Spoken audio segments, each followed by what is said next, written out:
ഈ മണ്ണിനെ പലകുറി അനുഗ്രഹീതമാക്കിയ സ്വാമി നിർമ്മലാനന്ദഗിരി മഹാരാജ് ഇവിടെ എത്തിച്ചേർന്നിട്ടുണ്ട്. അദ്ദേഹം മാതൃകാ കുടുംബം ഭാരതീയ സങ്കല്പത്തിൽ എന്ന വിഷയത്തെക്കുറിച്ച് ഇപ്പോൾ പ്രഭാഷണം നടത്തുന്നു.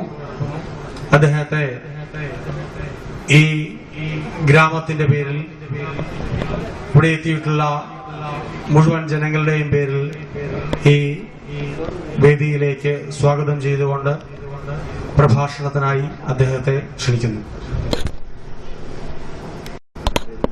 പരമാനന്തമുപദേഷ്ടാരമീശ്വരം വ്യാപകം സർവലോകാനാം കരണം തം ഭജമ്യഹം.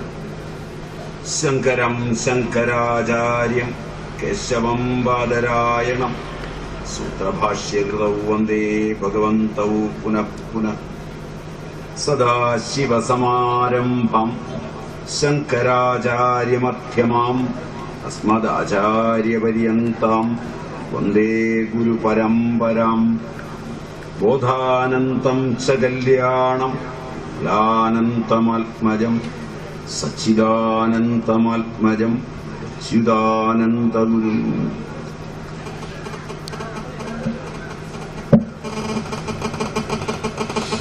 അമൃതാത്മാക്കളെ, നല്ല ഉച്ചസമയം. ഒരുപക്ഷേ നിങ്ങൾക്ക് വിശപ്പ് നല്ലപോലെ തുടങ്ങിയിട്ടുണ്ടാവും.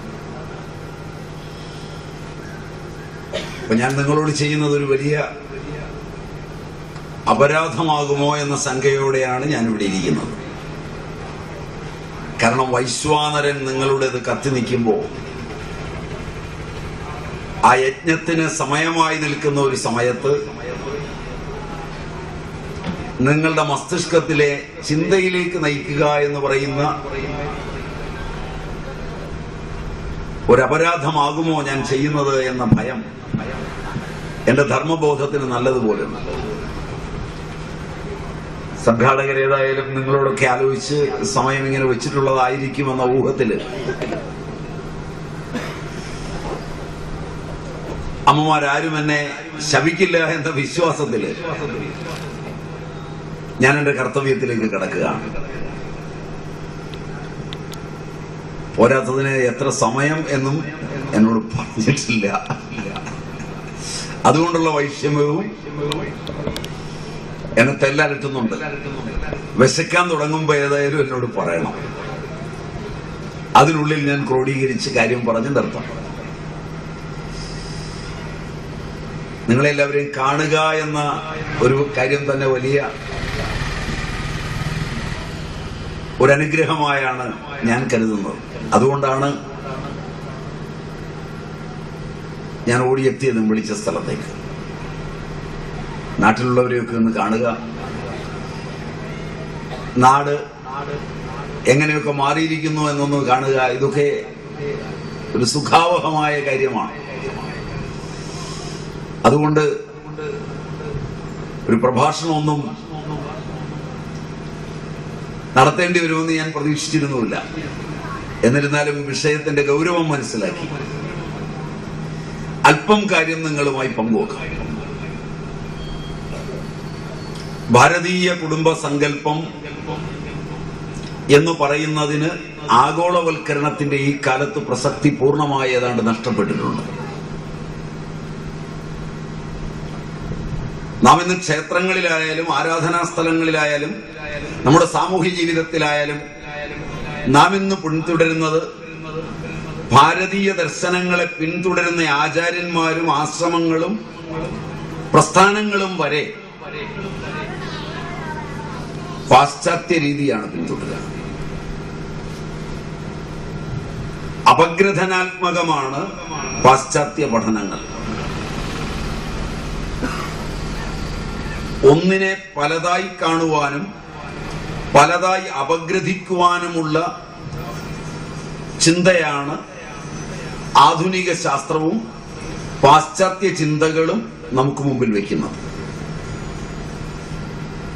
അപഗ്രഥിച്ചെങ്ങുമല്ലാത്തൊരിടത്തെത്തുകയും ഒരു പ്രശ്നവും പരിഹരിക്കാതിരിക്കുകയും ജീവിതത്തിൽ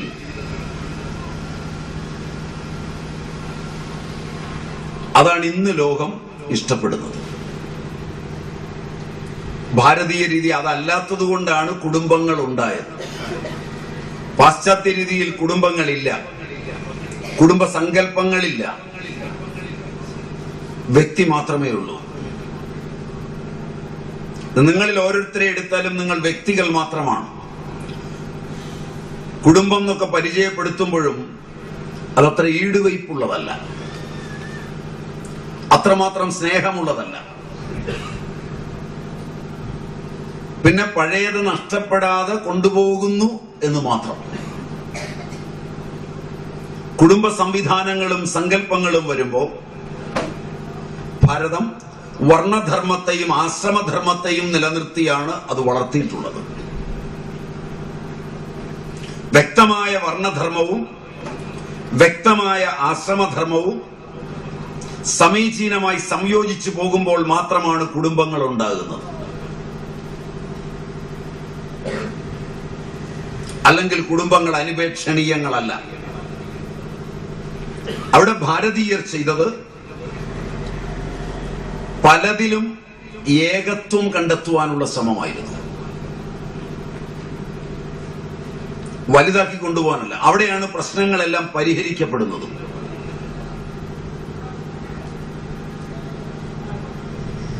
ഏതെല്ലാം തരത്തിൽ വിപുലമായാലും അതിനെ സംയോജിപ്പിച്ചു കൊണ്ടുവന്ന്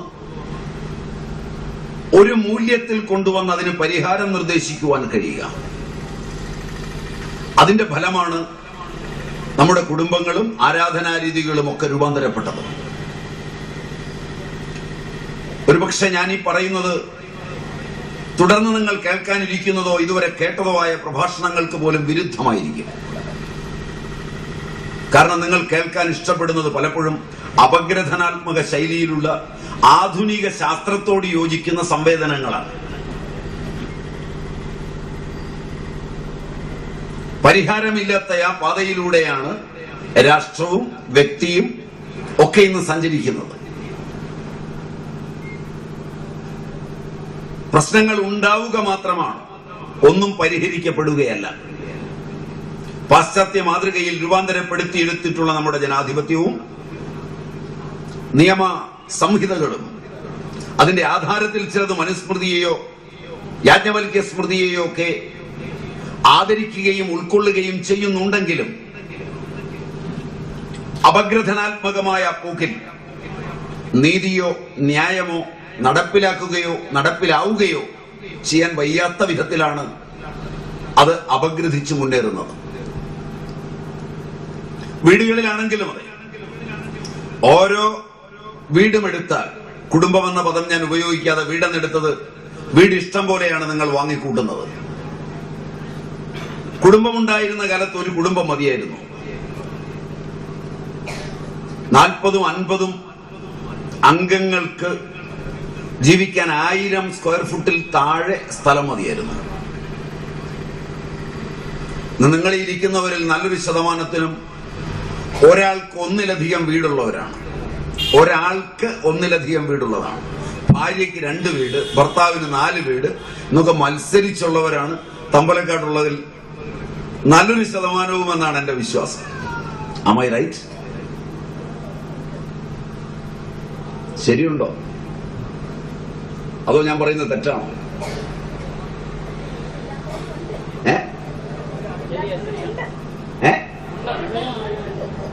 തെറ്റുണ്ടോ ഞാൻ പറഞ്ഞത്?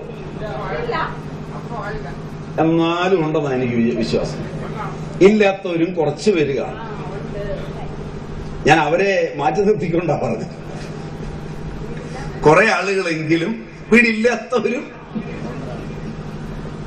വീടില്ലാത്തവരെന്ന് പഴയ മെമ്പർ പറഞ്ഞത്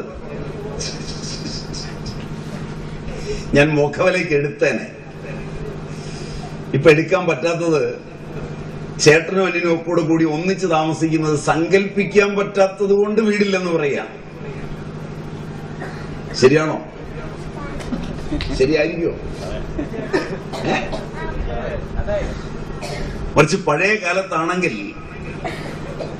ഒരു വീടിന്റെ മുറ്റമെടുത്താൽ ആകെ മെഴുകിയ തറ, ഓല കെട്ടിയ വീട്, അല്ലെങ്കിൽ പുല്ലുമേഞ്ഞത്. അതിന്റെ മുറ്റത്തിൽ 12 പിള്ളേര് സഹോദരങ്ങളുടേതായിട്ട് ഒരു 4 വയസ്സിൽ താഴെ തുള്ളിക്കളിച്ച് ഓടി നടക്കുന്നുണ്ടാവും. അവർ തമ്മിൽ പങ്കുവെക്കുന്ന ആശയങ്ങൾ, അവരുടെ കൈയുടെ ചലനങ്ങൾ. 5 വയസ്സ് കഴിയാതെ, 5 വയസ്സ് കഴിഞ്ഞ് 6ലേക്ക് കയറാതെ അതിലൊരെണ്ണം പോലും സ്കൂള് കാണുകയില്ല, ഒരക്ഷരം പഠിക്കാൻ വിടില്ല. പ്രകൃത്യായുള്ള കരചരണങ്ങളുടെ ചലനങ്ങൾ മുഴുവൻ ആ കുഞ്ഞിൽ രൂപാന്തരപ്പെട്ട് മസ്തിഷ്കവും അവയവങ്ങളും തമ്മിൽ പരിപൂർണമായ താളലയം വന്നു കഴിഞ്ഞ് മാത്രമാണ് ആ കയ്യിൽ ഒരു കല്ല് പെൻസിൽ പിടിക്കുന്നത്. പേനയല്ല, കല്ല് പെൻസിൽ. 5ാം ക്ലാസ്സിൽ എത്തുമ്പോഴാണ് ഒരു പെൻസിൽ പിടിക്കുന്നത്. 7ാം ക്ലാസ്സിലോ 6ാം ക്ലാസ്സിലോ എത്തുമ്പോൾ മാത്രമാണ് ഒരു സ്റ്റീൽ പെൻ പിടിക്കുന്നത്. വയസ്സന്മാരിവിടെ ഇരിപ്പുണ്ട്, വയസ്സുകളുണ്ട്, ചോദിച്ചോളൂ. എത്ര നല്ല കയ്യക്ഷരത്തിൽ എഴുതിയിരുന്നു, എത്ര അക്ഷരത്തെറ്റുകൂടാതെ എഴുതുകയും വായിക്കുകയും ചെയ്തിരുന്നു. നിങ്ങളുടെ ഇടയിലെ ഈ സ്കൂളിലെ അധ്യാപകരെ വിളിച്ച് ഒരു കേട്ടെഴുത്ത് എഴുതിച്ചാൽ ഒരു 50 അക്ഷരത്തെറ്റുണ്ടാവും. പുതിയ തലമുറയിൽ പഴയ ഹെഡ് മാസ്റ്ററാണെന്ന് തോന്നുന്നു. ശരിയാണോ സാറേ? ശരിയാണോ സാറേ?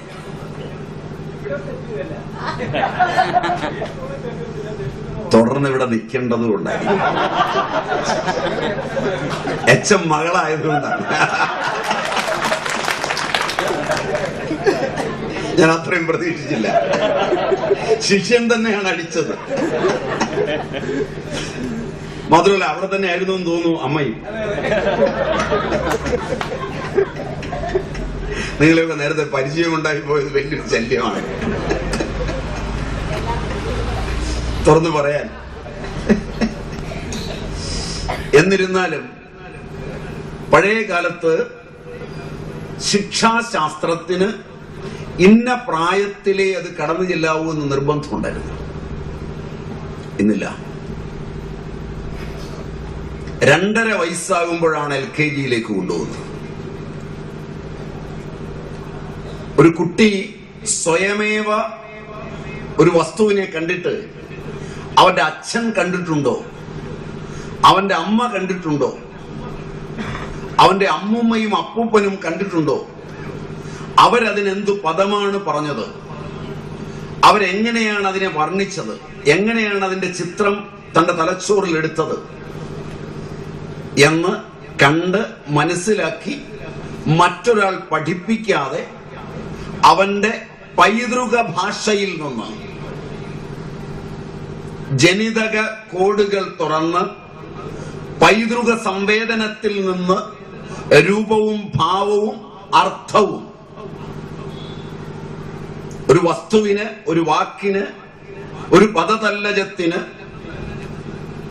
അതിന്റെ രൂപശില്പവും അതിന്റെ അർത്ഥശില്പവും അതിന്റെ ഭാവശില്പവും അനവദ്യ സുന്ദരമായി അന്തർലീനമായ മനസ്സിൽ നിന്ന് ജനിതക കോഡുകൾ ഭേദിച്ച് കടന്നു വരുവാനുള്ള ഇടം നൽകി ശിക്ഷാശാസ്ത്രത്തെ അതിനനുഗുണമായി വളർത്തിയെടുക്കുമ്പോഴേക്ക് അച്ഛൻ വഴിയോ അമ്മ വഴിയോ ആചാര്യന്മാർ വഴിയോ ഒന്നുമല്ലാതെ കാണുന്ന വസ്തുക്കളെ അച്ഛനും അമ്മയും അപ്പൂപ്പനും കണ്ട് സാൽമ്യം വന്ന രീതിയിൽ രൂപപ്പെടുത്തുന്ന ഒരു വിദ്യാഭ്യാസം ഇന്ന് നിങ്ങളുടെ കുട്ടികളുടെ കുട്ടികൾക്കോ അവസരമില്ലാതെ പോവുകയാണ്. പകരം അവൻ കാണുന്ന ഒരു തുളസിയെ, അവൻ കാണുന്ന ഒരു കാക്കയെ, അവൻ നേരിട്ട് കാണുന്ന ഒരു കോഴിയെ അവന്റെ അച്ഛനും അമ്മയും ഉപയോഗിച്ച ഭാഷയിൽ പറയാൻ സമ്മതിക്കാതെ ആ കോഡുകളെ വിസ്മൃതമാക്കിക്കൊണ്ട് അവന്റെ നാഡി നരമ്പുകളെ തകർത്തുകൊണ്ട് ക്രോ എന്നും ഹെൻ എന്നും ഈ നാട്ടിൽ അവൻ ഉപയോഗിക്കേണ്ടാത്ത ഒരു ഭാഷയിൽ പഠിപ്പിച്ചു കൊണ്ടുവന്ന് അവന്റെ ജനിതക മര്യാദകൾ മുഴുവൻ തുടച്ചു നീക്കി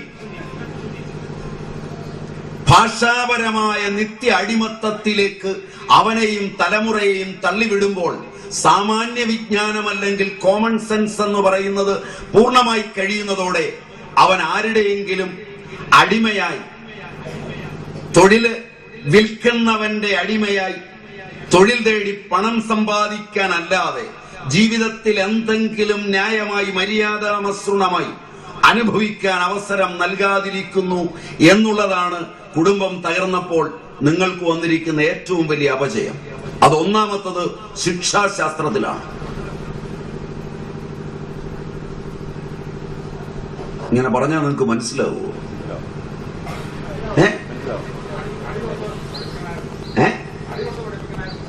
എന്നല്ല, അവൻ സ്വയമേവ പഠിച്ചു വരുന്ന ജനിതക ഭാഷ ഉൾക്കൊണ്ട് പഠിക്കണമായിരുന്നു. അതിന് തല്ലൊന്നും കൊടുക്കണ്ട. അതിനാണ് തല്ലണ്ടാത്തത്. അവന്റെതല്ലാത്ത ഒന്ന് പഠിക്കുമ്പോഴാണ് തല്ലും ഇമ്പോസിഷനും ഒക്കെ വേണ്ടത്. പകരം 10% കുട്ടികൾ, നിങ്ങൾ ഇന്ന് പഠിക്കുന്നവർ അവിടെ നിന്ന് ഇറങ്ങുമ്പോൾ 5ാം ക്ലാസ്സിൽ എത്തുന്നതിന് മുമ്പ് ഓട്ടിസമാവും.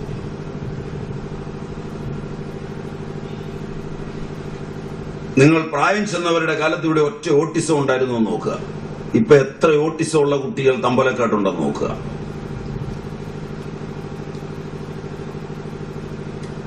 ഒരു 6ാം ക്ലാസ്സിൽ എത്തുമ്പോൾ അവന് കോണ്ടാക്ട് ഡിസോർഡർ എന്ന മാരക രോഗം തുടങ്ങും. 8ലോ 9ലോ എത്തുമ്പോൾ ഡിപ്രഷനും മാനിയയും തുടങ്ങും.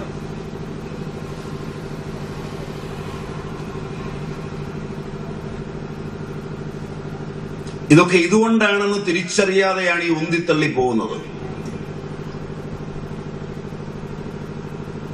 കുടുംബം ഉണ്ടായിരിക്കുമ്പോൾ ഒരേ പ്രായത്തിലുള്ള കുട്ടികൾ തമ്മിൽ കലരാനിടയുണ്ട്.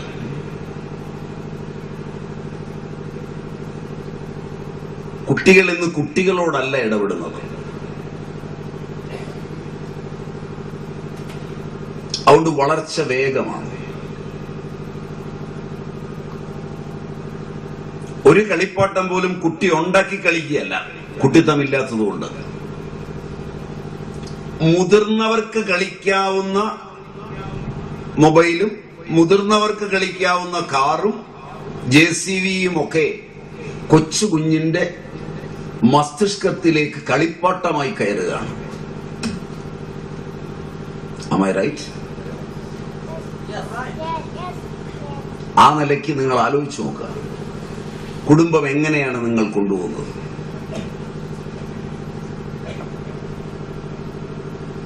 തന്നെത്താൻ ഉണ്ടാക്കിയെടുത്ത കളിപ്പാട്ടങ്ങൾ, തന്നെത്താൻ പങ്കുവെക്കാവുന്ന ആശയങ്ങൾ ഒരു കുഞ്ഞിന്റെയും കോമൺ സെൻസിലില്ലെന്ന്.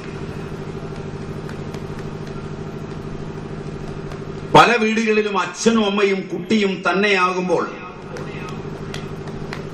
പാശ്ചാത്യ സമ്പ്രദായങ്ങൾ സ്വീകരിച്ച് അച്ഛനമ്മമാർ കുട്ടിയെ പ്രത്യേക മുറിയിലാണ് കിടത്തേണ്ടത്. അങ്ങനെയുമല്ല. പടിഞ്ഞാറൻ നാടുകളിൽ കുട്ടിയെ തനിച്ചാണ് കിടത്തുന്നത്. അത് നല്ലതാണ്. ന്യൂക്ലിയർ ഫാമിലികളാവുമ്പോൾ അത് നല്ലതാണ്. കാമനകളോടുകൂടിയ ചെറുപ്പമുള്ള അച്ഛനമ്മമാരോടൊപ്പം ഒരേ മുറിയിൽ കട്ടിലിൽ കിടക്കുന്ന കുട്ടി വളരെ ചെറുപ്പത്തിൽ തന്നെ മനസ്സിലാക്കുന്നത് അപ്പോൾ മനസ്സിൽ കരുതാത്ത ഒട്ടേറെ കാര്യങ്ങളാണ്. അതിനുള്ള ഔത്സുക്യമാണ് ഇന്ത്യയിൽ ഏറ്റവും കൂടുതൽ പീഡനങ്ങൾക്ക് വഴിവെക്കുന്നത്. ഡൽഹിയൊക്കെ ആവർത്തിക്കുന്നത് ഇതുകൊണ്ടാണ്. കുട്ടികൾ അറിയേണ്ടാത്ത കാര്യങ്ങൾ, അറിയേണ്ട പ്രായത്തിൽ അറിയേണ്ട കാര്യങ്ങൾ പക്വമാകുന്നതിന് മുമ്പ് അറിയുന്നു എന്നുള്ളത് ഇന്ന് പാശ്ചാത്യ സംസ്കൃതിയെയും പൗരസ്ത്യ സംസ്കൃതിയെയും ഒരുമിച്ച് കൂട്ടിയോജിപ്പിക്കുവാൻ പോയ നിങ്ങളുടെ ആധുനിക വിദ്യാഭ്യാസം വികലമായി ഉപയോഗിക്കുന്നു എന്നുള്ളതാണ് വസ്തുത. എന്റെ വേഷത്തിന്റെ പരിമിതിയിൽ ഇതിൽ കൂടുതൽ എനിക്കത് പറഞ്ഞു തരാനാവില്ല. ബാക്കി നിങ്ങൾ പഠിക്കേണ്ടതാണ്. ഇത് ഏറ്റവും പ്രധാനപ്പെട്ടതാണ് ഇന്നത്തെ നിലയിൽ. 2, കുട്ടികളെ വളർത്തിക്കൊണ്ടുപോകുമ്പോ ഒരച്ഛനെയും അമ്മയെയും കണ്ടാണ് കുട്ടി വളരുന്നതെങ്കിൽ അതുമാത്രമാണ് കുട്ടിയുടെ സങ്കല്പത്തില് പ്രായം. പ്രായമായവരുമായി വീഴ്ചയില്ല അണുകുടുംബങ്ങളിൽ. 2, നിത്യം ഇടപെടുമ്പോൾ അച്ഛനും അമ്മയും ഒരു എസ്റ്റാബ്ലിഷ്മെന്റായി മാറുന്നതുകൊണ്ട് ഏത് കുഞ്ഞിനും അച്ഛനും അമ്മയും ശത്രുവായി മാറുന്നു. ഒരു കൂട്ടുകുടുംബത്തിനകത്ത് ഒരാള് തല്ലാനൊരുങ്ങുമ്പോൾ മറ്റൊരാള് പിടിക്കാനുണ്ടാവും. ഒരാള് വെറുക്കുമ്പോൾ വേറൊരാള് സ്നേഹിക്കാനുണ്ടാവും. ഒരാള് വാത്സല്യം കാണിക്കുമ്പോൾ വേറൊരാള് ശകാരിക്കാനുണ്ടാവും. സമ്മിശ്ര വികാരങ്ങളുടെ അന്തരീക്ഷത്തിൽ വളരുന്ന ഒരു കുഞ്ഞിന് ഒരു യൂണിവേഴ്സിറ്റിയിൽ കിട്ടുന്നതിന്റെ 10,000 മടങ്ങ് അറിവ് ഇന്ത്യൻ കുടുംബങ്ങളിൽ കിട്ടിയിരുന്നു.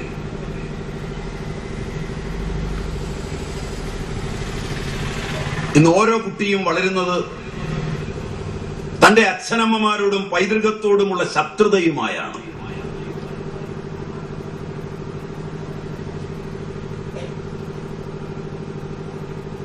അതുകൊണ്ട് എങ്ങനെ വിവാഹം, എങ്ങനെ കുടുംബജീവിതം, എങ്ങനെ ഗർഭധാരണം, എങ്ങനെ സംസ്കാര കർമ്മങ്ങൾ എന്ന് വ്യക്തമാക്കുന്ന ഒരു പദ്ധതി ഇതര രാജ്യങ്ങളിൽ നിന്നെല്ലാം വ്യത്യസ്തമായി പരിഷ്കൃതരായ ഭാരതീയർക്കുണ്ടായിരുന്നു. ഭാരതത്തിന്റെ മാത്രം കൈമുതലാണത്. ഭാരതീയ സംസ്കൃതി എന്നും വിശ്വസിച്ചിരുന്നു യാദൃച്ഛികമായി ഒരു കുഞ്ഞു പോലും ജനിക്കരുത്. ഇന്ന് നിങ്ങളുടെ ഇടയിൽ ജനിക്കുന്ന എല്ലാ കുഞ്ഞുങ്ങളും യാദൃച്ഛിക സംഭവങ്ങളാണ്. കുഞ്ഞിനു വേണ്ടിയല്ല നിങ്ങൾ ആരും വിവാഹം കഴിച്ചതും ശ്രമിച്ചതും. ദീർഘകാലം കുട്ടികൾ ഉണ്ടാകാതെ നിരന്തരമായി പലതരം വൈദ്യശാസ്ത്രത്തെ സമീപിക്കുന്ന പരിമിത ദമ്പതികളെ ഒഴിച്ചാൽ ബാക്കിയെല്ലാം ജനനം യാദൃച്ഛികമാണ്.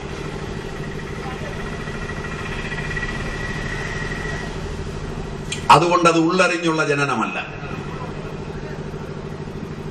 ഭാരതത്തിന്റെ ധർമ്മസംഹിതകൾ, ധർമ്മസൂത്രങ്ങൾ, കൽപ്പസൂത്രങ്ങൾ, ഗൃഹ്യസൂത്രങ്ങൾ, ഇങ്ങനെയൊക്കെ ചിലതുണ്ട്.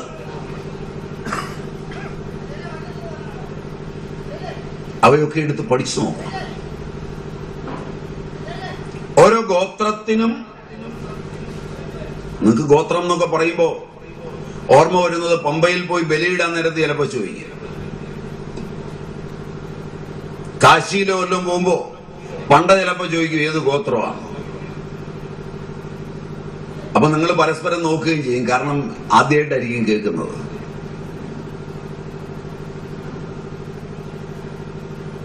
പിതൃപിതാമഹ സംപ്രാപ്തമായ ഒരു ഗോത്ര സംസ്കൃതി നമുക്കുണ്ട്. അശ്വലായനം, ഭാരദ്വാജം, വിശ്വാമിത്രം, കാശ്യപം, ഇങ്ങനെയൊക്കെ ഗോത്രങ്ങളുണ്ട്.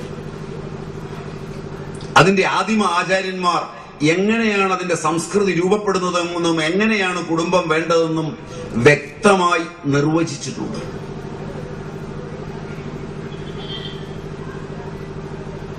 അതുകൊണ്ട് പഴയ കാലത്ത് ഓരോ കുടുംബത്തിനും അതിന്റെ ഈടുവയ്പുണ്ട്. ദാരിദ്ര്യത്തിൽ പോലും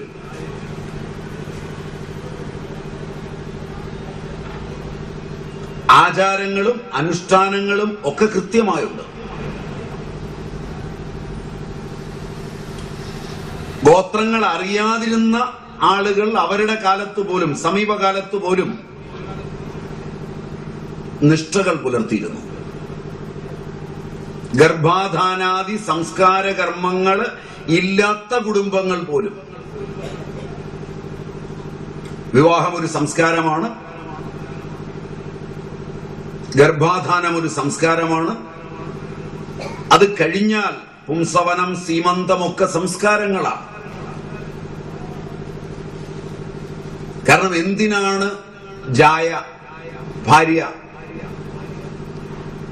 സ്വകാമയത ജായാമേസ്യാദധ പ്രജാം പ്രജായേയ. എനിക്കൊരു ഭാര്യയെ വേണം. എന്തിന്? ഒരു കുട്ടിക്ക് വേണ്ടി. എനിക്ക് വീണ്ടും ജനിക്കണം.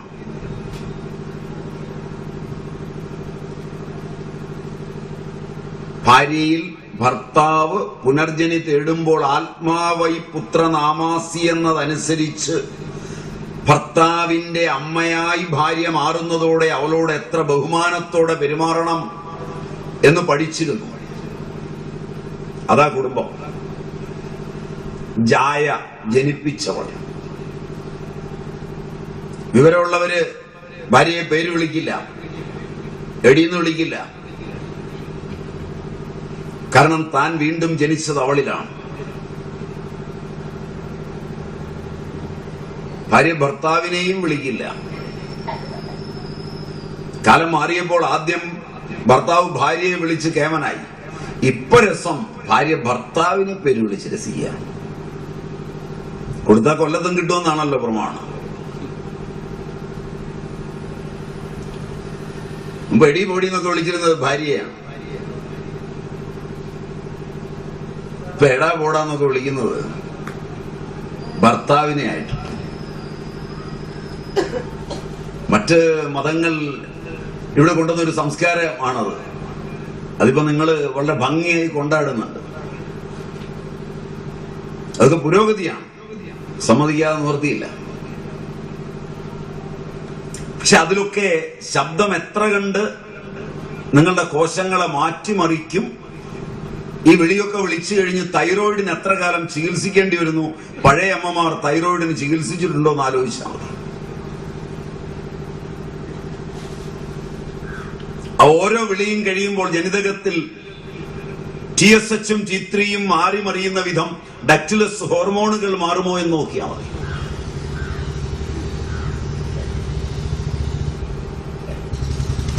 ഹോർമോണുകളുടെയും എൻസൈമുകളുടെയും താളക്രമങ്ങളെ കുടുംബമുണ്ടായിരുന്ന കാലത്ത് എങ്ങനെ നിലനിന്നു, ഇന്ന് എങ്ങനെ നിൽക്കുന്നു?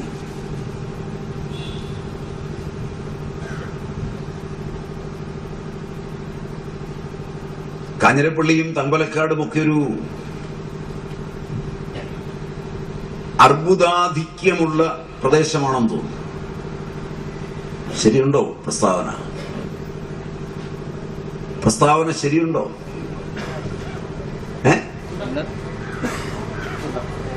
ഇതിലെ പ്രായം ചെന്ന ആളുകളുടെ കുട്ടിക്കാലത്ത് ഏത് കല്യാണത്തിനും അടിയന്തിരത്തിനും ഒരു നീണ്ട ടേബിള് നിറച്ച് പുകയിലയും ബീഡിയും മുറുക്കാനും സിഗരറ്റും ഒക്കെ ഉണ്ടായിരുന്നു. ശരിയാണോ സാർ? സാറിന്റെ കുട്ടിക്കാലത്തൊക്കെ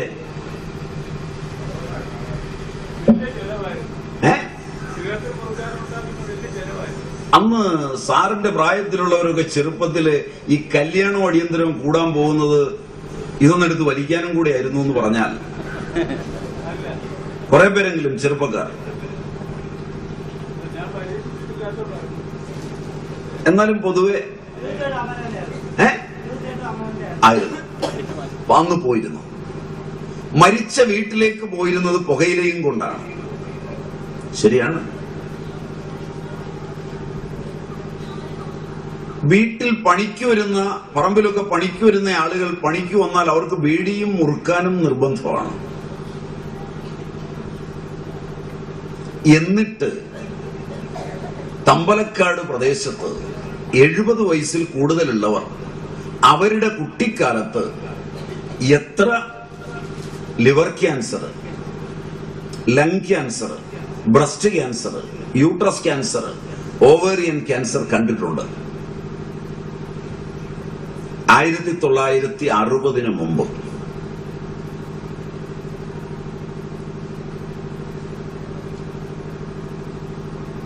നിങ്ങൾ പുരോഗമിച്ചു, പുതിയ സ്കൂളുകൾ വന്നു, ഒരുപാട് വിദ്യാഭ്യാസമായി, മെഡിക്കൽ സയൻസ് വളർന്നു, തൊട്ടടുത്തൊക്കെ ആശുപത്രികളായി.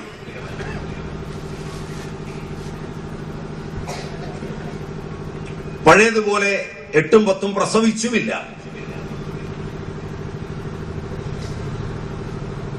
പഴയകാലത്തെ അമ്മമാർ 4ൽ കുറഞ്ഞ് പ്രസവിക്കുന്ന ഏർപ്പാടില്ല.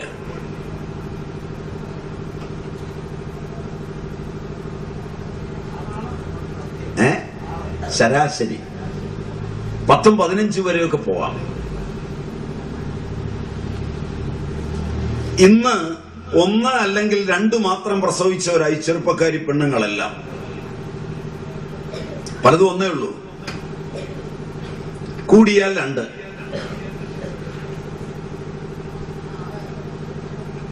അറുപത് 70 വയസ്സ് കഴിഞ്ഞ സ്ത്രീകൾ വീടുകളിൽ ഇന്ന് എത്രയുണ്ടെന്ന് നോക്കുക. പഴയ കാലത്ത് 3 തലമുറയിലെയെങ്കിലും 80, 90, 100 വയസ്സുള്ള സ്ത്രീകൾ വീട്ടുമുറ്റത്തുണ്ടാവും.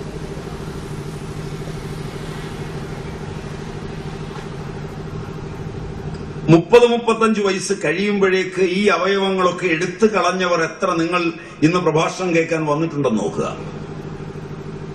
എത്ര പേർ നിങ്ങളുടെ അടുത്തുള്ള വീടുകളിൽ കിടപ്പുണ്ടെന്ന് നോക്കുക. പുരോഗതിയെ എണ്ണുമ്പോൾ, ശാസ്ത്രവും സാങ്കേതിക വിദ്യയും നിങ്ങൾക്ക് പുരോഗതിയെ തരുമ്പോൾ, നിങ്ങൾ കുടുംബവും കുടുംബബന്ധവും വലിച്ചെറിഞ്ഞപ്പോൾ കാശുണ്ട്, ബ്രാൻഡഡ് വസ്ത്രങ്ങൾ ധരിക്കാൻ കഴിയുന്നുണ്ട്, ബ്രാൻഡഡ് ഭക്ഷണം കഴിക്കാൻ കഴിയുന്നുണ്ട്, വീട്ടിൽ മുഴുവൻ ആഡംബര വസ്തുക്കളുണ്ട്, ഓരോ ആളിനും കാറുണ്ട്. ഇതൊക്കെ പുരോഗതിയാണ്. അതിനൊന്നും തടസ്സമില്ല. പക്ഷെ നിങ്ങളിൽ എത്ര പേർക്ക് ആരോഗ്യമുണ്ട്?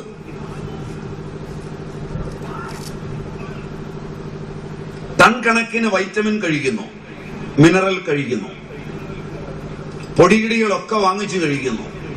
പഴയ പോലെ കഷ്ടപ്പാടില്ല, ദാരിദ്ര്യമില്ല. വെള്ളം കോരണ്ട, പാത്രം മഴക്കണ്ട, തുണികൾ കൊണ്ടുപോയി നനയ്ക്കണ്ട. ഈ കുളത്തിലൊക്കെ എത്ര അടിച്ചു നനയ്ക്കുന്ന ഒച്ചയാണ് കേട്ടിരുന്നത്.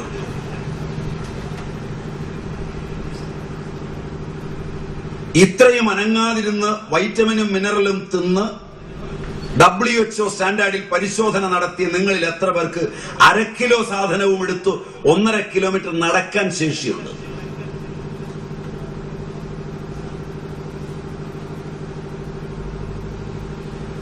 എന്ത് പുരോഗതിയാണ് നിങ്ങളുടെ പുരോഗമനക്കാർ തന്നത്?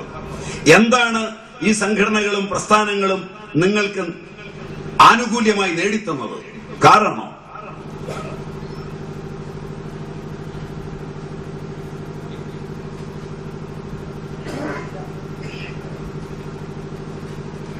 മെല്ലെ ഇരുന്നൊന്ന് ആലോചിക്കും. ഒരു വ്യത്യസ്തമായ ആലോചനയും ചിന്തയും. വ്യത്യസ്തമാണോ ഇത്?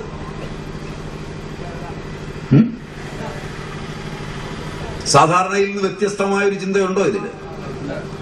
ഉണ്ടെങ്കിൽ ഒന്ന് ആലോചിക്കും. നിങ്ങൾ എന്താണ് നേടിയത്?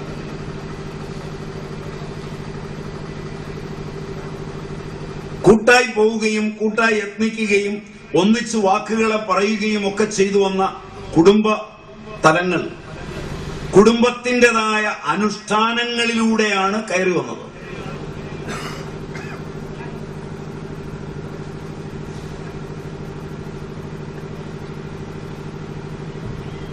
തനിക്കൊരു കുട്ടിയെ വേണമെന്ന് തോന്നുമ്പോൾ മാത്രമായിരുന്നു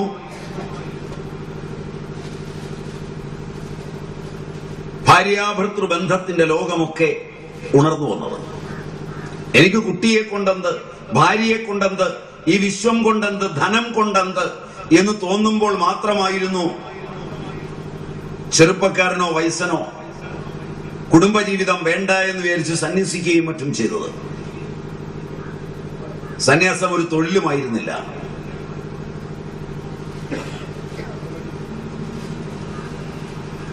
ഭാര്യയെ കൊണ്ട് എനിക്ക് എന്ത് നേടാനാണ്? മക്കളെ കൊണ്ട് എനിക്ക് എന്ത് കിട്ടാനാണ്? മോക്ഷത്തിന് മക്കൾ ആവശ്യമില്ല, ഭാര്യ ആവശ്യമില്ല, ധനം ആവശ്യമില്ല, അതിന് വേണ്ടത് ജ്ഞാനമാണ് എന്ന് തോന്നുമ്പോഴാണ് കുടുംബവും വീടും കൂട്ടായ്മയും വെടിഞ്ഞ് ഭാരതീയൻ സഞ്ചരിക്കാൻ പോയത്. ഇന്നല്ല. ഇന്ന് പാശ്ചാത്യ മതങ്ങളുടെ മിഷണറി പ്രസ്ഥാനങ്ങളെ കണ്ട് പ്രസ്ഥാനവും ധനവും സമ്പാദിക്കുന്നതിന് തന്നെയാണ് ഞങ്ങൾ സന്യസിക്കാൻ പോകുന്നത്.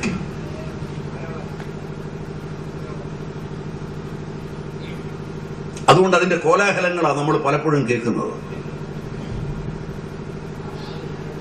വളരെ മാറിയ ഒരു സമൂഹത്തിലാണ് നമ്മൾ ഇന്ന് ജീവിക്കുന്നത്.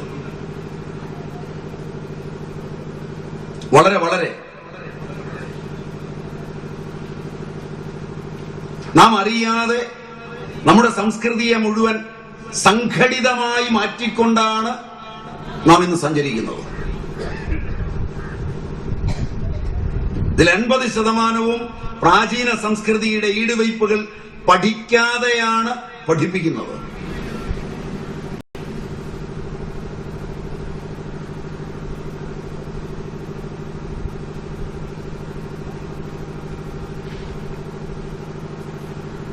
അതിന്റെ ആഴമെന്ത്, എന്തിനെ അത് ഉദ്ദേശിക്കുന്നു, എങ്ങനെയാണ് അത് രൂപപ്പെടുന്നത്?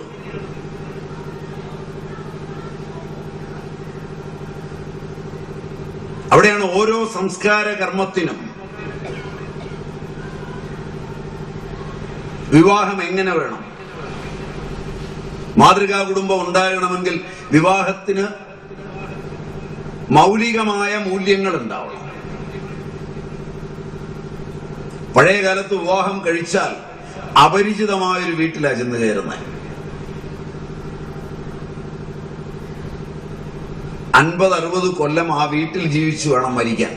16-17 വയസ്സിൽ വിവാഹവും കഴിച്ച് ഒരു വീട്ടിലേക്ക് എന്ന് കയറുക. ഒരു പെൺകുട്ടി അപരിചിതനായൊരു പുരുഷന്റെ കൂടെ അപരിചിതമായൊരു വീട്ടിൽ ചെന്ന് ജീവിക്കുകയാണ്. അടിയില്ല, ബഹളമില്ല, ഇറങ്ങിയോട്ടമില്ല, തിരിച്ചുവരവില്ല, ഡൈവോഴ്സ് ഇല്ല. വീട്ടിൽ അച്ഛന്റെയും അമ്മയുടെയും അടുക്കലേക്ക് തിരിച്ചു പോവുക എന്ന് പറഞ്ഞാൽ സഹിക്കില്ല. ഇന്ന് അങ്ങനെയാണോ? നിങ്ങളിലെ ചെറുപ്പക്കാരെ എടുക്കുക. ഇവരെല്ലാം തന്നെ അച്ഛനും അമ്മയും കണ്ടെത്തിയതൊന്നുമല്ല വിവാഹം, സ്വയം കണ്ടെത്തിയതാണ്. വലിയൊരു പുരോഗതിയാണ്, അതൊരു വലിയ നേട്ടമാണ്. നമ്മുടെ മെമ്പറൊക്കെ അതിനുവേണ്ടി ഒരുപാട് പുരോഗമന പ്രസ്ഥാനങ്ങളെ നയിച്ചിട്ടുള്ളതാണ്. കാരണം മനുഷ്യ പുരോഗതി ഇരിക്കുന്നത് സ്വാതന്ത്ര്യത്തിലാണെന്നും സ്വാതന്ത്ര്യമായിരിക്കണം നമ്മുടെ സ്വപ്നമെന്നും പറഞ്ഞ ഒരു വലിയ യുവത്വം എല്ലാ രാഷ്ട്രീയ സാമൂഹ്യ മത പ്രസ്ഥാനങ്ങളിലൂടെയും ഇന്ത്യയിൽ രൂപാന്തരപ്പെടുകയും വികസിക്കുകയും ചെയ്തിട്ടുണ്ട്. എനിക്ക് അവരെ സംശയമുള്ളത് 2-3 കാര്യങ്ങളിലാണ്. സ്വയം അവർ തീരുമാനമെടുത്ത് വിവാഹം കഴിച്ചിട്ട് പരിചയമുള്ള വ്യക്തി, പരിചയമുള്ള അന്തരീക്ഷം, ഭാര്യയ്ക്ക് ഭർത്താവിന്റെ കുടുംബത്തോടോ ഭർത്താവിന് ഭാര്യയുടെ കുടുംബത്തോടോ യോജിച്ച് ജീവിക്കുവാൻ പറ്റാതെ വരുന്നു. അതിലെനിക്ക് അവരോട് ദേഷ്യമില്ല. എന്താ കാരണം എന്ന് വെച്ചാൽ കുടുംബത്തെ അല്ലല്ലോ കല്യാണം കഴിച്ചത്, വ്യക്തിയല്ലേ. ന്യായമായ ചിന്തയാണ്, ഞാൻ അതിനോടും യോജിക്കുന്നു. കുറച്ചു നാൾ കഴിഞ്ഞാൽ അവർ തമ്മിൽ യോജിക്കാൻ പറ്റാതെ അങ്ങനെയുണ്ടോ?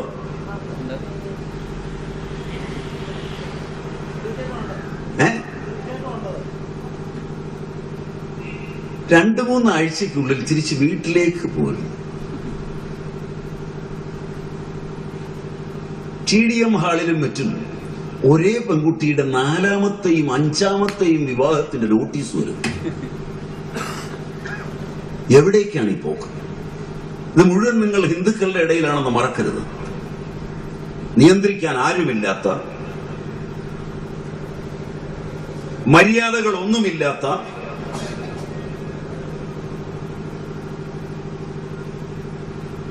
അതെല്ലാം ഡോക്ടറോ എഞ്ചിനീയറോ IT-യോ അധ്യാപകനോ ഒക്കെ തന്നെയാണ്, അല്ല വിദ്യാഭ്യാസം കുറഞ്ഞവരൊന്നുമല്ല.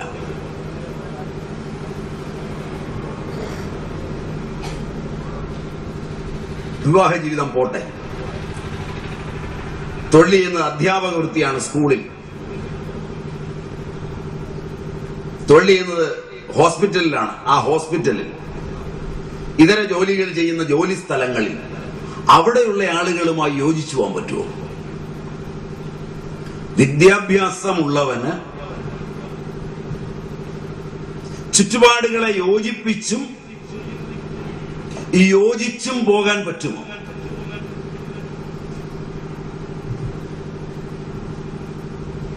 നാട്ടിലുള്ള എല്ലാവരെയും യോജിപ്പിച്ച് വ്യത്യസ്ത ജാതികളെ, മതങ്ങളെ, വർഗങ്ങളെ, വർണ്ണങ്ങളെ യോജിപ്പിച്ച് നാടെന്ന് യോജിപ്പിച്ചു പോകാനും, കുടുംബമെന്ന് സഹോദരങ്ങൾ തമ്മിൽ യോജിപ്പിച്ചു പോകാനും, തൊഴിൽ മേഖലകളിൽ ഒരേ തൊഴിലുള്ളവർ തമ്മിൽ യോജിപ്പിച്ചു പോകാനും, അതിലൂടെ പുരോഗതി നേടാനും എത്ര കഴിയുന്നു ആധുനിക MBA മാനേജ്മെന്റും മറ്റും കഴിഞ്ഞു വന്നിട്ട്.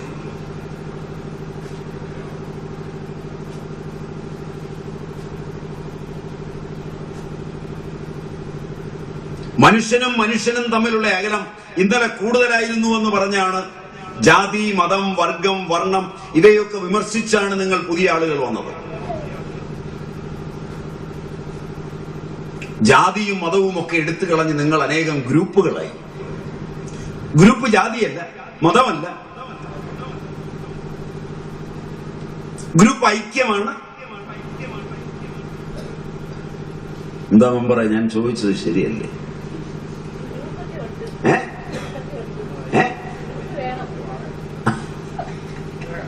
ഗ്രൂപ്പ് വേണം, തമ്മിലടിയും വേണം.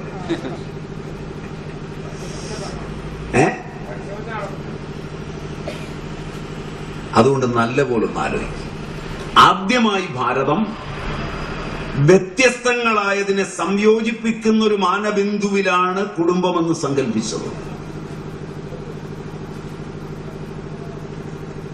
ഒരച്ഛന്റെയും അമ്മയുടെയും ജനിതകത്തിലൂടെ വന്നവർ തമ്മിൽ യോജിക്കില്ലെങ്കിൽ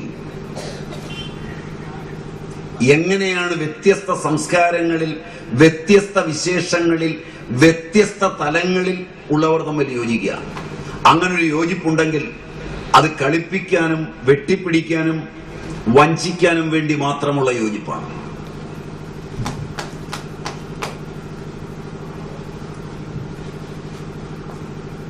കുടുംബമില്ലാത്തവന്റെ, കുടുംബത്തിൽ യോജിക്കാത്തവന്റെ, സംസ്കൃതിയിലൂടെ ചേരാത്തവന്റെ എല്ലാ യോജിപ്പും വഞ്ചനയുടേതാണ്, താൽക്കാലികമാണ്, ഭൗതിക നേട്ടത്തിന് മാത്രമുള്ളതാണ്. അതിന്റെ ദുഃഖങ്ങളാണ് ഇന്ന് ഇന്ത്യ പേറുന്നത്. അതുകൊണ്ട് പഴയ ആളുകൾക്ക് വിവാഹം എന്ന് പറയുമ്പോഴും മറ്റും ചില കാര്യമുണ്ട്. ഒരമ്മ മകളെ വളർത്തുമ്പോൾ തന്റെ മകളായി കേമിയാകാനല്ല വളർത്തിയത്, ചെന്നു കയറുന്ന വീട്ടിൽ ഐശ്വര്യമായി ദീപമായി വളരാനാണ് വളർത്തിയത്. അതാ കുടുംബത്തിന്റെ ആധാരം. നീ എന്റെ കൂടെ ജീവിക്കാനുള്ളതല്ല. ആൺകുട്ടിയോടും പെൺകുട്ടിയോടും പറയേണ്ട വാക്കൊന്നു തന്നെയാണ്. എന്നും നിങ്ങളെ നോക്കി വളർത്താനുള്ളതല്ല എന്റെ ജീവിതം. ഞാൻ പോകും, നീ പോകുന്ന ജോലി സ്ഥലങ്ങളിൽ, നീ വളരുന്ന വീടുകളിൽ, നീ ചെന്ന് കയറുന്ന നാട്ടിൽ, ആ നാട് നിന്റേതായി, ആ വീട് നിന്റേതായി, അവിടുത്തെ ആളുകൾ നിന്റെ ആളുകളായി, അവരുമായി സമരസപ്പെട്ട് ജീവിക്കുവാൻ നീ പഠിക്കുകയും അതിന് നിന്നെ ഞാൻ ഇണക്കിയെടുക്കുകയും ചെയ്യുമ്പോൾ മാത്രമാണ് ഞാൻ അച്ഛനാകുന്നത്, ഞാൻ അമ്മയാകുന്നത്. നിങ്ങൾ പുതിയ തലമുറയിൽപ്പെട്ട അച്ഛനമ്മമാർക്ക് എത്ര അവകാശപ്പെടാവില്ല.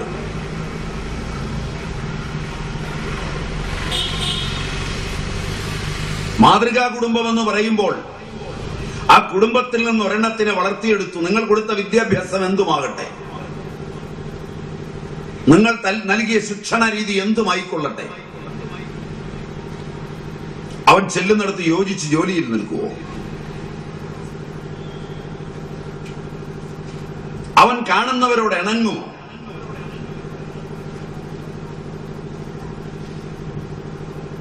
അവൻ വിവാഹം കഴിച്ചവളോട് യോജിച്ച് ധന്യമായ ഒരു ജീവിതം അവന്റെ മുഴുവൻ ആയുഷ്കാലത്തും നടത്തുമോ?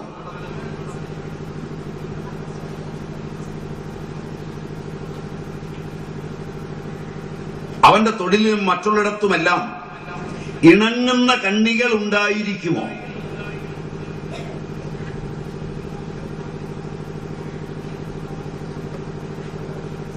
ഉണ്ടെങ്കിൽ അത് മാതൃകാ കുടുംബമാണ്, ഇല്ലെങ്കിൽ അത് മാതൃകയല്ല. അതിന് പര്യാപ്തമായ സംസ്കാരം, അതിനനുഗുണമായ വിവാഹം, ഗർഭാധാനം, ചുമ്മാ കുട്ടി ഉണ്ടാവുകയല്ല. അതിന് പറ്റിയ ദിനങ്ങളിൽ പഴയകാലത്തറിയാം, ചതുർദശി, അമാവാസി, പൗർണമി, അഷ്ടമി തുടങ്ങിയതൊക്കെ വർജ്യ ദിനങ്ങളായി കലർന്നു പോന്നിരുന്നു. അതുകൊണ്ട് ഒട്ടേറെ രോഗങ്ങൾ കുറവുണ്ടായിരുന്നു കുട്ടികൾക്ക്. അതൊന്നും വേണ്ട എന്നുള്ള നിയമം വന്നു. എന്തിന്? ഗ്രഹണ സമയം പോലും വർജ്യമല്ലാതായി. അതുകൊണ്ട് എന്താ ഉണ്ടായ? മരിച്ചില്ലല്ലോ. മരിക്കില്ല. ചിലതിന് ഗുദം കാണില്ല. കേരളത്തില് 500-ലധികം കുട്ടികൾ സമീപകാലത്തുള്ളത് ഗുദമില്ലാതെ ജനിച്ചിട്ടുണ്ട്. പണ്ടിതില്ല.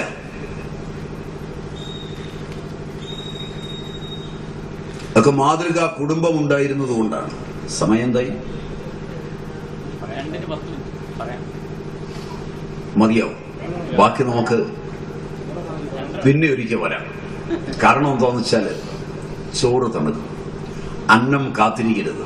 അന്നം ബ്രഹ്മേതി ഗജാനാഥ്. അന്നം പ്രയന്ത് അഭിസംവിശന്തി. അന്നം ന നിന്ദ്യാത് തദ്വ്രതം. അന്നം ന പരിചക്ഷ്യേത. അന്നം ബഹു കുർവീത. ഇതൊക്കെ നിയമമാണ്. അന്നത്തെ നിന്ദിക്കരുത്. അന്നം അവിടെ ഇരിക്കുക, നിങ്ങളെവിടെ ഞാൻ പിടിച്ചിരുത്തുക, അത് ആ അന്നത്തെ നിന്ദിക്കുന്നതിന് തുല്യമാണ്. അന്നം ഉപേക്ഷിക്കരുത്. അന്നത്തിന്റെ സമയമായാൽ കഴിയണം. ഞാൻ ആദ്യം ധരിച്ചത് നിങ്ങളൊക്കെ വീട്ടിൽ പോയി കഴിക്കേണ്ടി വരുമെന്നാണ്. അപ്പോഴാണ് സംഘാടകരിൽ ഒരാൾ എന്നോട് പറഞ്ഞു, പ്രസാദ കൂട്ടുണ്ട്, അതുകൊണ്ട് സ്വാമിജി സമയം എടുക്കാൻ പേടിക്കണ്ട. എന്നാലും മര്യാദ വെടിയരുത്. ഞാനിതിൻ്റെ ഒരു സൂചന നിങ്ങൾക്ക് തന്നു. നിങ്ങൾ ആലോചിച്ചിട്ട് ഈ വിഷയം വളരെ ഇഷ്ടമാണ്, ഇത് പഠിക്കണം, ഞങ്ങളുടെ കുഞ്ഞുങ്ങൾക്ക് ഇത് അറിയണം, ഞങ്ങളുടെ ഗോത്ര സംസ്കൃതികൾ അറിയണം. ഇതില് ഗർഭാധാനവും പുംസവനവും സീമന്തവും, പഴയകാലത്ത് വിവാഹം കഴിക്കുമ്പോൾ ഒരു വിളക്ക് കത്തിച്ചു വെച്ചിട്ടാണ് ഇപ്പം നിങ്ങൾ ചെയ്യുന്നത്. മുമ്പൊരു ഹോമകുണ്ഡം ഉണ്ടാവും, അതിനുള്ള യജ്ഞകർമ്മങ്ങൾ ഉണ്ടാവും. ആ ഹോമകുണ്ഡത്തിന് പ്രദക്ഷിണം വയ്ക്കുന്നതിന് മുമ്പ് വരൻ വധുവിന്റെ കാലിൽ പിടിച്ച് 7 ചുവടുകൾ വെക്കും. ശുഭേച്ഛയുടെയും സുവിചാരണയുടെയും തനുമാനസയുടെയും സത്വാപത്തിയുടെയും അസംസക്തിയുടെയും പദാർത്ഥാഭാവനയുടെയും തുര്യകയുടെയും ചുവടുകൾ വയ്ക്കും. വരനാ വധുവിന്റെ കാലിൽ പിടിക്കുന്നത്. ഇതൊക്കെ നിങ്ങൾ അറിഞ്ഞിരുന്നുവെങ്കിൽ ഭാരതം സ്ത്രീകൾക്ക് എത്ര പ്രാധാന്യം കൊടുത്തിരുന്നുവെന്ന് നിങ്ങൾ മനസ്സിലാക്കുമായിരുന്നു. ഗർഭാധാനത്തിനും നിയമങ്ങളുണ്ട്. എങ്ങനെ വേണം കുഞ്ഞ് ജനിക്കാൻ. അതുകൊണ്ട് ഇത്രയേറെ ആശുപത്രികൾ വേണ്ടി വന്നില്ല. നല്ലൊരു ശതമാനവും സുഖപ്രസവവുമായിരുന്നു. വേദനിച്ചു പ്രസവിച്ചതുകൊണ്ട് കുഞ്ഞുമായുള്ള മമത കൂടും. ഇന്ന് പിള്ളേര് വിളിക്കുന്ന പോലെ നിങ്ങൾ പ്രസവിക്കുന്നത്. ബോധമില്ലാതെ കിടന്നപ്പോ ഉണ്ടായതുകൊണ്ട് തള്ളശവമേ മമ്മി, പിരമിഡിന്റെ അകത്ത് കിടന്നവളെ, പിരമിഡ് പോലെ ആശുപത്രിക്കകത്ത് ബോധമറ്റ് നീ കിടന്നപ്പോഴാണ് ഞാൻ ജനിച്ചത്, നിനക്കെന്താ എന്നോട് ബന്ധം? ശവത്തിൽ നിന്നുണ്ടായതാണ് ഞാൻ, ശിവത്തിൽ നിന്നുണ്ടായതല്ല. അതുകൊണ്ട് നിങ്ങളെ എന്നൊക്കെ വിളിക്കുന്നതിന് വലിയ ബുദ്ധിമുട്ടൊന്നുമില്ല. ചിലപ്പോ ചവിട്ടി കൂട്ടിയെടുത്ത് വെളിയിലേക്ക് ഇടുമെന്ന് പറയും. ജീവനുള്ളതിനെ അങ്ങനെ ഇടാൻ പറ്റില്ല. അപ്പൊ അത്തരം സംസ്കൃതിയൊക്കെ ഒരു പുനർവായനയ്ക്ക് വിധേയമാക്കണം, പഠിക്കണം എന്നൊക്കെ ഉണ്ടെങ്കിൽ ആ വഴിക്ക് നിങ്ങളുടെ ക്ഷേത്രവും ഭരണാധികാരികളും കരയോഗവും ഒക്കെ ശ്രമിച്ചാൽ, അന്ന് സമയമൊക്കെ തന്നാൽ ഞാൻ വരാം. നല്ല ആവശ്യമുണ്ടെങ്കിൽ മാത്രം. മുമ്പ് ഞാൻ വരുമ്പോൾ എന്റെ ആവശ്യമായിരുന്നു കേരളത്തിലൂടെ ഞാൻ ഓടിയത്. തമ്പലക്കാട് വന്നതും തമ്പലക്കാട്ടുകാർക്ക് വേണ്ടിയല്ല ഞാൻ വന്നത്, എന്റെ ഒരു ആവശ്യത്തിനാണ് വന്നത്.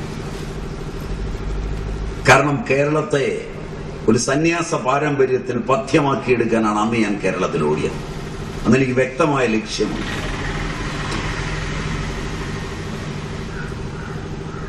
ഇന്ന് ഞാൻ പറയുന്നു, നിങ്ങൾക്ക് ആവശ്യമുണ്ടെങ്കിൽ ഞാൻ വരാം.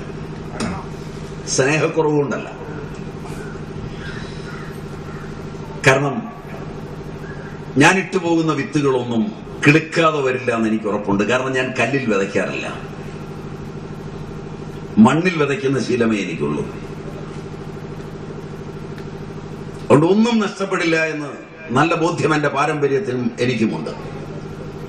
നല്ല ഉറച്ച പാരമ്പര്യത്തിലാണ് ഉറപ്പിച്ചു പറയുന്നത്. ഈ ഭൂമി മാറ്റത്തിന്റെ ശബ്ദം ഉൾക്കൊള്ളാൻ കാതോർക്കുന്ന സമയങ്ങളാണ് വരാനിരിക്കുന്നത്. അതുകൊണ്ടാണ് ഉച്ചയ്ക്കാണെങ്കിലും നിങ്ങൾ വിളിച്ചപ്പോഴേ ഞാൻ ഓടിയെത്തിയത്. വരാനൊരു മടിയില്ല, എത്ര പ്രാവശ്യവും വരാം. സമയമില്ലെന്നും നിങ്ങൾ പറഞ്ഞ് പ്രചരിപ്പിക്കേണ്ട അത് ഞാനാണ് പറയേണ്ടത്. എനിക്ക് സമയം ധാരാളമാണ്. കാരണം ഞാൻ എന്നും ഇന്നെടുക്കുന്നതിനേക്കാൾ കൂടുതൽ പണി ഇന്നലെ എടുത്താണ് തമ്പലക്കാട്ടൊക്കെ വന്നിട്ടുള്ളത്. അല്ല, വെറുതെ ഇരുന്നപ്പോഴല്ല വന്നിട്ടുള്ളത്. അന്ന് വരാൻ അത്ര എളുപ്പത്തിൽ എനിക്കൊരു വാഹനമൊന്നും കിട്ടുമായിരുന്നില്ല. ബസ്സേ കയറിയൊക്കെ വേണമായിരുന്നു വരാൻ. ഇന്ന് ഞാൻ പൈസ കൊടുത്ത് വരേണ്ടതില്ല. കാരണം ആരെങ്കിലുമൊക്കെ വണ്ടിയുള്ളവരെ പറ്റിക്കാൻ എനിക്കറിയാം. മലയാള ഭാഷ പറയുന്നതല്ലേ നല്ലത്? മലയാളമല്ലേ നല്ലത്? ഒരു വയറ് ചോറും പറ്റിച്ചുണ്ണാനുള്ള വസ്ത്രം എന്റെ കയ്യിലുണ്ട്.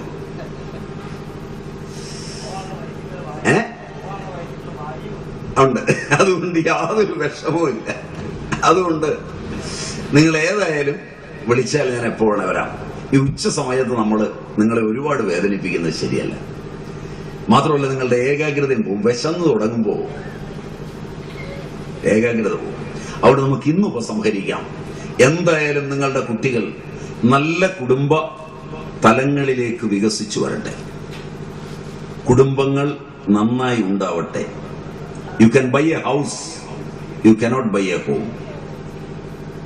വീട് 100 എണ്ണം നിങ്ങൾക്ക് വിലയ്ക്ക് വാങ്ങാം, ഒരു കുടുംബം വിലയ്ക്ക് വാങ്ങാനാവില്ല.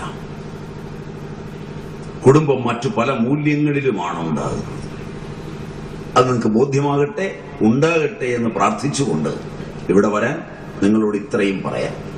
പറഞ്ഞതിൽ നല്ല കാര്യം എന്തു പറഞ്ഞാലും അതെന്റെ അല്ല, അത് നിങ്ങൾക്കറിയാം. എന്റെ പൂർവികരുടെ ഔസ്യത്തിൽ നിന്നാണ് പറഞ്ഞതിൽ. ശകാരങ്ങളോ തെറ്റുകളോ ഒക്കെ ഉണ്ടെങ്കിൽ എന്റെ സ്വന്തമാണ്. അതിനുള്ള ശിക്ഷ എനിക്ക് ഒതുക്കി നിർത്താം. പിന്നീടൊരിക്കൽ കാണാമെന്ന വിശ്വാസത്തോടെ നമുക്ക് ഉപസംഹരിക്കാം. ഹരി ഓം.